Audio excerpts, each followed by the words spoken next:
অন্তর্বর্তী সরকারের মেয়াদ নিয়ে আল জাজিরাকে ডক্টর ইউনুস বলেন, অন্তর্বর্তী সরকারের মেয়াদ 4 বছরের কম হবে।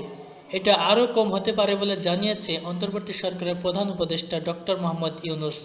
কাতার ভিত্তিক গণমাধ্যম আল জাজিরাকে দেওয়া এক সাক্ষাৎকারে একথা বলেছেন তিনি। এদিকে সাংস্কৃতিক উপদেষ্টা ফারুকীর অপসারণের দাবি আরও জোরদার হয়েছে। ফ্যাসিবাদের দোসর, চরম ইসলাম বিদ্বেষী ও ছাত্র আন্দোলনের বিরোধিতাকারী এই ফারুকীর দ্রুত অপসারণ করে আসিফ মাহতাব উৎসকে উপদেষ্টা হিসেবে দেখতে চাই বলে ব্যাপক দাবি জানিয়েছেন নেটিজেনারা। সাবেক মন্ত্রী ও বিচারপতি সহ 13 জনকে গ্রেফতার দেখিয়েছেন ট্রাইব্যুনাল। জুলাই আগস্টের গণহত্যার ঘটনায় দায়ের করা মামলায় আওয়ামী লীগ সরকারের সাবেক 9 মন্ত্রী, 2 উপদেষ্টা, অবসরপ্রাপ্ত এক বিচারপতি ও সাবেক এক সচিব সহ 13 জনকে আনুষ্ঠানিক গ্রেফতার দেখিয়েছেন আন্তর্জাতিক অপরাধ ট্রাইব্যুনাল।